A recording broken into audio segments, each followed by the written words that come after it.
एक गांव में मोहन नाम का एक भक्त रहता था। वो श्री बिहारी जी का इतना बड़ा भक्त था कि उसके दिन की शुरुआत और अंत बिहारी जी के नाम से ही होता था। मोहन हर सुबह उठकर बिना कुछ खाए पिए सीधे बिहारी जी के मंदिर जाता था। मंदिर पहुंचते ही वो देखता कि बाकी सभी भक्त बिहारी जी के अद्भुत रूप की तारीफ कर रहे हैं। कोई कहता, वाह, आज बिहारी जी की पोशाक कितनी सुंदर है, तो कोई कहता, आज उनके मुकुट में लगे मोती तो चमक रहे हैं।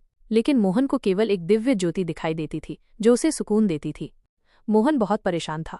वो हर दिन सोचता कि बिहारी जी सबको दर्शन देते हैं, पर उसे क्यों नहीं।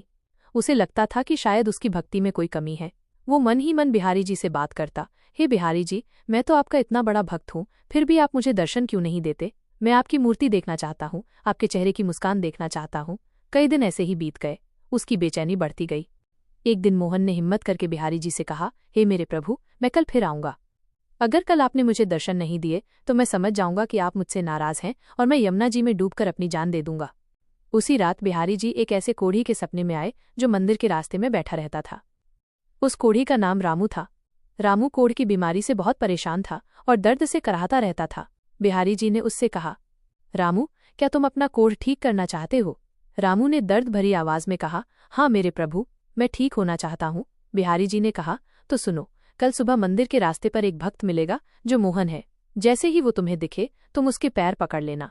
जब तक वो ये न कह दे कि बिहारी जी तुम्हारा कोढ़ ठीक करें, तब तक उसके पैर मत छोड़ना।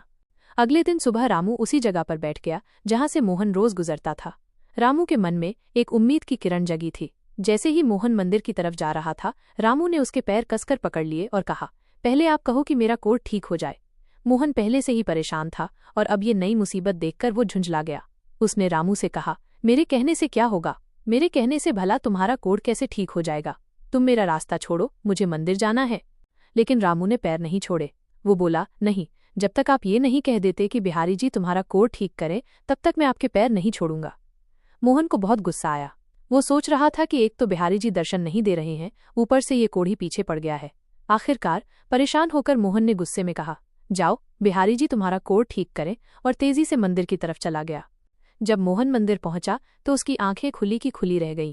सामने बिहारी जी अपनी पूरी छवि में खड़े थे। उनका सुंदर मुकुट, उनकी मुस्कान, उनकी पोशाक माइनस सब कुछ साफ साफ दिखाई दे रहा था। मोहन की खुशी का कोई ठिकाना नहीं था। वो दौड़कर बिहारी जी के पास गया और उनके चरणों में गिर पड़ा। उसने पूछा, प्रभु, आज तक आप मुझे दर्शन क्यों नहीं दे रहे थे। मैं रोज आता था, लेकिन आपको देख नहीं पाता था।